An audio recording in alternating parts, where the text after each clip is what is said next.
Violence feared Saturday as Serbian police ban EuroPride march amid anti-LGBTQ plus protests. The EuroPride march route has been officially banned by Serbian police after mass anti-LGBTQ plus protests. The EuroPride march takes place in a different European city every year and was to take place in Belgrade on September 17th as part of Serbia's bid for membership in the EU. But the event came under increasing scrutiny by religious and anti-LGBTQ plus protests, including the one led by clergy from the Serbian Orthodox Church, who use rhetoric reasons such as saving children and protecting family values to push their hateful message. Serbian police officially announced a ban on the route of the EuroPride march in September, 13 weeks after the Serbian president postponed the event indefinitely. As per the statement issued by the European Parliament's intergroup on LGBTI rights, several of the 145 MEPs who signed a letter to Serbian leadership condemning the postponement of events and urging the government to maintain their promise of EuroPride have spoken out against the announcement. LGBTI intergroup co-chair Terry Reinek, MEP, said that the group regrets the decision by the Serbian police. LGBTI intergroup is in constant contact with the Serbian authorities, requesting a solution to ensure demonstrator security.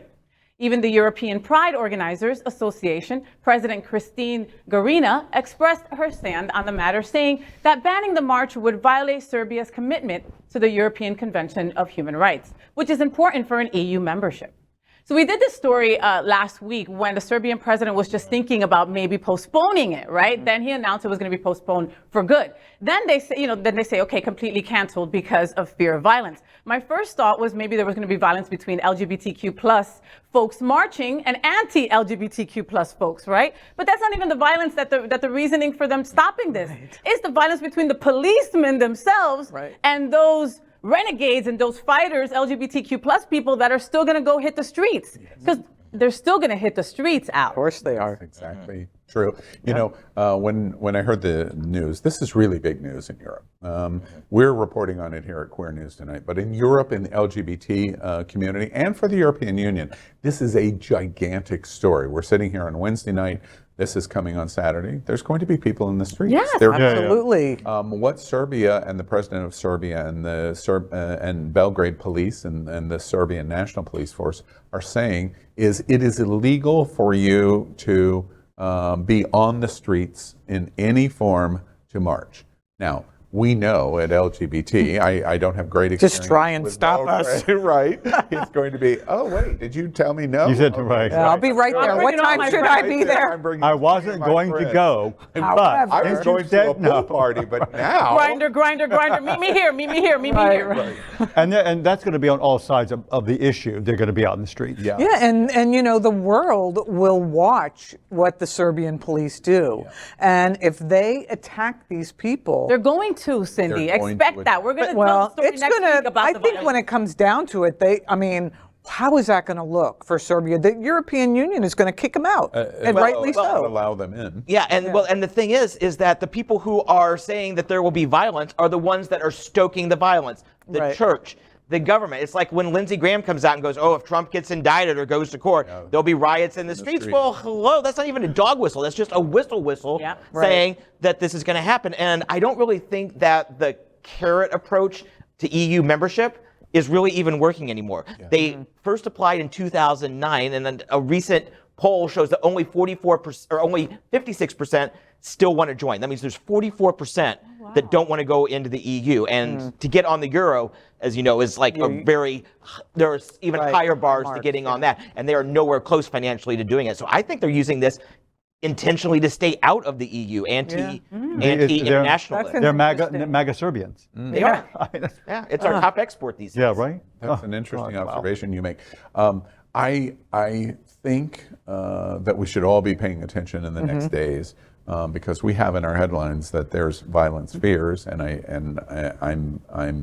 I'm fearful that Monday on Queer News Tonight we're going to be reporting and leading Queer News Tonight on this story of what happened in Belgrade. One of the things that I think is very interesting is the right to march, the right to assemble, our constitutional protection. That is so incredibly important. And another thing that I thought about, this happened just yesterday in terms of you can't walk the street, you can't be on the street, you can't assemble is essentially what the police warning and the president's warning is. reminded me of the Bible walk from the White House. Upside down Bible. With The the upside upside down down. Bible walk. let's Tear call the gassing National- people. let's call the National Guard in and protect the people, protect and stop the people that are in the street peacefully protesting. assembling. Assembly. So there are similarities here to the anti-democratic philosophy of what's going on here in Belgrade and what we watched for 4 years. We just talked about MAGA. MAGA We're Serbia. watching this. It's the only point that I'm making is this is not an American phenomenon. No, it's global. Fascism, Yeah. that word Global. was used today at the Chris press release. Fascism is beginning to form in many places around the world. Yeah. And we need to be on guard about it. We first and foremost need to talk about it. And then most importantly, we have to stand up against it. We must. LGBTQ plus news is vital for our community and for the broader world as a whole. We have enough enemies at Fox News. Tucker, Sean, and Lara are loud. We need passionate allies. Happening Out television network, Queer News Tonight, and It's Happening Out are literally out of the closet and into the headlines. Our community needs your support. Like this broadcast and subscribe now to ensure the growth of the entire LGBTQ plus community.